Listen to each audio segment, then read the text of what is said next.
Hey everyone, welcome to the third episode of Foulborn Roulette. I spin the wheel and I land on Death's Oath, the Foulborn version.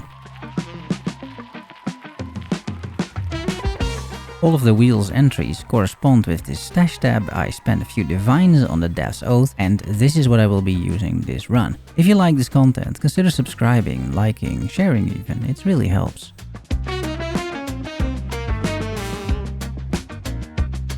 I've never played Death's Oath, but I've played enough Righteous Fire, and this is basically the same thing. But then instead of fire damage, you deal chaos damage over time. I will explain the mechanics and then the item, but first, let's introduce this episode. Normally, I would just try out a bunch of stuff and skills with the item, however, in this case, it is the item that provides the skill. On top of that, the build is quite popular and pretty much figured out, in trade that is. In SSF, there is only one person playing it according to the PoE Ninja, the level 95 character, that's me. So what I thought would be interesting for this episode is to see how far I can take this build in SSF in a few days time. I repurposed my Cold Blade Vortex Elementalist of last episode into an Occultist, so I don't have to spend time leveling and I can focus on getting the build online. I felt that was the most interesting content. Exiled Cat did a 0 to hero run in trade recently, you can check that out if you want to start from scratch. However, I strongly advise against that. This build, even in SSF, requires a few pieces of gear before you can play it, in my opinion.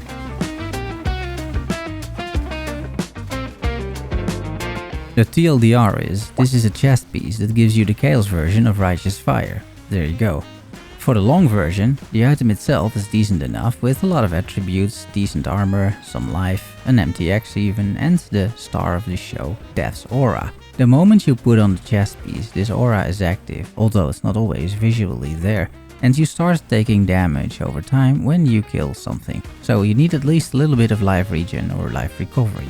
The Foulborn version is better than the regular one as it comes with a wither effect instead of attack speed. That's good, because wither stacks, it has up to 15 stacks, making enemies take 6% increased chaos damage per stack. The more effective those stacks are, the better. I get 20% effectiveness from the tree, 35% from this chest piece for a total of 55%, which turns the 6% increased chaos damage taken into 9% times 15 stacks, that is 135% increased chaos damage taken. The aura itself does 1250 base chaos damage per second, which you will scale with support gems, combined with the Occultist's automatic application of withered stacks around you, plus the Hexbloom explosions, and you have yourself basically a chaos version of the Righteous Fire Chieftain. This build is, I believe, harder to gear, especially in SSF, but I personally feel more satisfying to play thanks to the excellent sound design of the Hexbloom.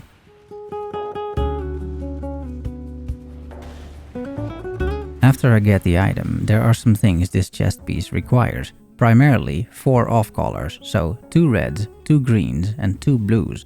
There are a few ways to go about this, but I went with the number of sockets strategy. First I craft 2 sockets, which I then color in blues or greens, and then I do this. Repeatedly change between 2 and 3 sockets, and there is a 10% chance I hit either a blue or a green socket, meaning there's a 90% chance I hit a red one, and I suppose that also means that I have a 5% chance it's blue, and it's the blue ones that I need in this case. Needless to say, this takes a while, so make sure you have some jeweler orbs. After many tries, it hits, and so I repeat this step as well for the 4 sockets. Eventually I hit that too, and then I think it's a good idea to use an omen of the jeweler for 6 sockets, assuming it keeps the current sockets and colors. But you know what they say about assumptions, yet again proven here. Fortunately, it at least keeps 3 colors. I spend another bunch of jewelers for the 4th, and then 6 sockets the item, also using the bench, hitting the last 2 red sockets. There's no need to link these, all these support gems are linked automatically to the Death's Aura of the item. I check some PoE Ninja profiles for the correct gems, and either I get them out of my stash or I purchase them. I am using Swift Affliction, Awaken Void Manipulation, Efficacy, Life Tap, which you will have to trigger using another Life Tap setup somewhere in your gear, increased AoE, and Less Duration. The Less Duration works in combination with the Life Tap because Life Tap adds a duration tag to the skill. I get some gear from the character from Foulborn number 1, the Xof's Nurture Bow Chieftain, as I'm not playing that anymore either. I'm taking this Megalomaniac as well, as I've been farming some simulacrums with my main character with 3 decent notables. Minion damage, that's something I will be using. Unaffected by Shocked Ground is quite nice, and Malevolence Mana Reservation Efficiency, which is also an aura that I'll be using. I'm gonna have to be a little bit creative here, because the cluster jewels in SSF for this build are pretty rough to grind, so in SSF, getting the exact things that you see on trade, I'm not sure that is too viable. I checked Craft of Exile, I tried a bit of alteration spamming for these clusters, which does get you 2 notables, but getting 3 is pretty rough. For now, I will settle for 2, I haven't even played the build. I lack Exalted Orbs to keep repeating this exercise anyway. Medium cluster jewels aren't optimal either, but at least it is somewhat okay. Then, time for a big respec, and by using the heat map of passive points on PoE Ninja, 1 or 2 specific builds from over there, the wiki to see what exactly skills with Death's Aura, and hopefully some common sense, I create a passive tree with some life. I get block capped, increased AoE, increased aura effect, which also skills Death's Aura, my cluster jewels, it's only a single cluster at this point, I get some endurance charge generation as well, and I just do all of this in game. I have enough Orbs of Regret at this point. Finally, the skill setup, I take some auras, Tempest Shield for block, Malevolence for more damage over time, Despair linked to Blasphemy, which is free thanks to my amulet, Herald of Ash for explosions, and Skitterbots for shock and chill. You can actually get a better version of this amulet honestly, but I think you need at least an amulet like this to play the build, or you're gonna have issues with auras and mana reservation. I linked Automation to Steel Skin and Life Tap for bleed immunity, but more importantly to trigger life tap, so I get the more multiplier with the Death's Aura life tap support. I link shield charge to faster attacks as well. I fix my gear, resistances, this is what the character overview looks like. I fossil craft a minion wand, because with the spiritual 8 notable on the passive tree I scale minion damage, so this wand is around 100% increased damage. I lock prefixes, which is where the minion damage affixes are, scour the suffixes, and use the multi-mod craft to craft chaos damage over time and increased damage over time. I slot in a chaos damage ring and a bone ring for more increased damage. The shield has minion damage as well and decent block chance. You could also get a recover life on block shaper shield, that may be the better option actually. I anoint Testudo for capping block chance. I get a bad corrupted blood immunity jewel. I have a Foulborn inspired learning, which I would love to slot in somewhere, but I just don't see how.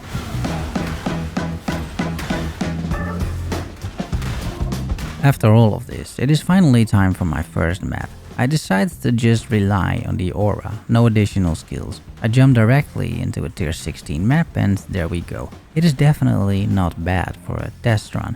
Most support gems are still leveling and have 0% quality on them, so I know this is going to get a lot better over time, but it feels pretty good nonetheless. It is tanky enough as well, I am block capped, it is not all that slow either, and basically an auto bomber. It's not the crazy shit that you see Rutu do in Trade League of course, but I might actually try to replicate that soon. It does look bonkers, I'm curious to see how far I can take something like that in SSF, but you know, this is fun as well I think. I equipped the Gull for more fun by the way, free shrines, and the AoE shrines are great of course. Well, it's a decent starting point, let's see what I can improve. First, more aura effect and aura area of effect. Then a regex, so I can blast some maps and level my support gems. I put some quality on these things as well. I will be testing out these 20 maps, and as you can tell, I think it is a bit more damage, a bit more AoE. I'm scaling guys. You can absolutely not kill bosses by the way, unless you get others to explode next to them, just like with Righteous Fire Chieftain. I run the hive and search for chests, and once I cleared the inner circle, I log out, because I'm not gonna do 24 waves of this bullshit. I craft myself a better jewel, optimize the tree a little bit in terms of life, get some more aura effect, anoint more aura effect. Here's what happens when you forget to turn on your free despair aura. Not much is the answer. After 2 minutes I realize I don't hear that satisfying popping sound, and now that I played some maps I'm looking at crafts and I decide to go full damage. I take Return to Dust, these slamming hands for better single target damage, and Falling Crystals, shooting ice mortars at chilled enemies, and I have Skitterbots so enemies are chilled. Here you see some of that slamming and it's not bad.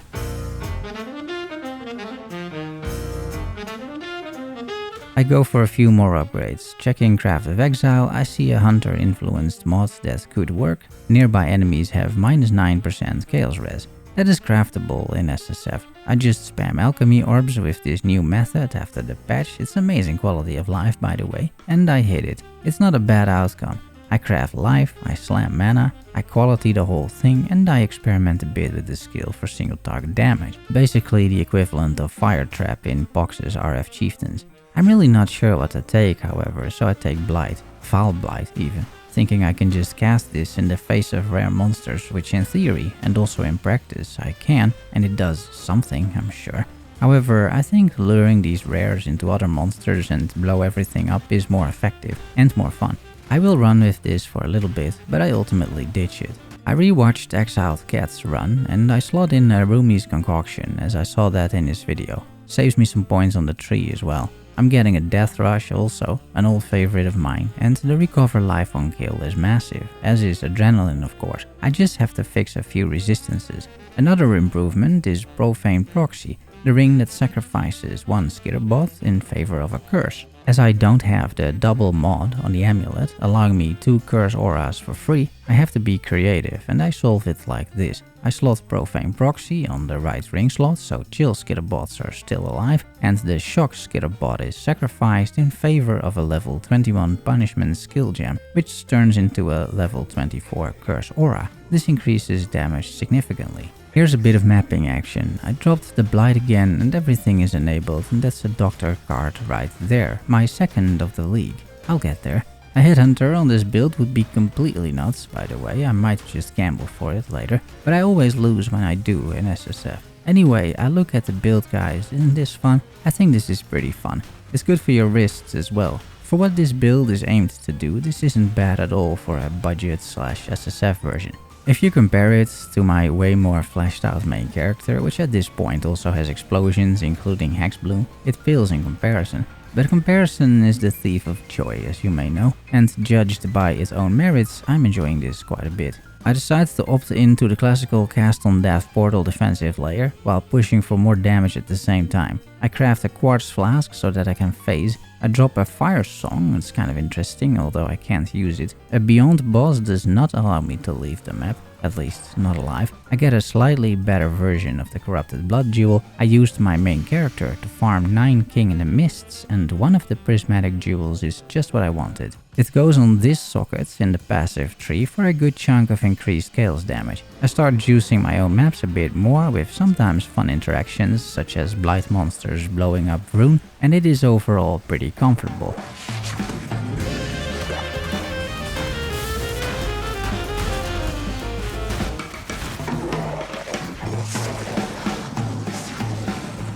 Here I'm memeing a little bit with all the portals of course, but it's just to show that you can play this build without using a single skill. I would recommend the Flame Dash or Shield Charge maybe to get out of tricky situations, but you know, in a map like Jungle Valley, where phasing you're gonna be fine. It's a great build for a controller as well.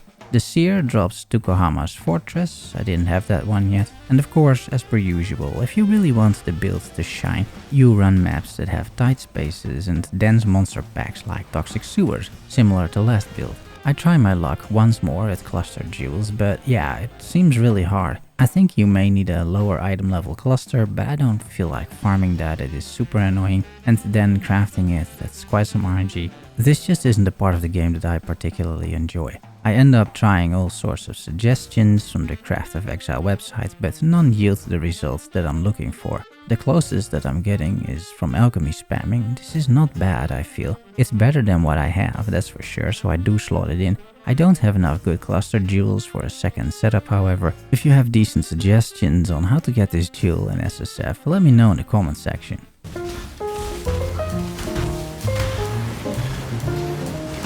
After all this optimizing and tinkering to make it a decent-ish SSF version, I noticed this build is really growing on me. The clear speed, the satisfying Hexbloom explosions, the fact it's an auto bomber, which again it's just great for my wrists. It's a little squishy and it struggles with map bosses, sure, but for a character like this I don't care much about that. Inspired by this divination card, I'm going to push this a little bit further, see where that gets me. Here is a tier 16.5 20% delirious map, which I have plenty of DPS for with the current setup apparently. In fact, this isn't much of an issue at all, and I can very comfortably farm the entire map, except once again the boss, but I really don't care about that.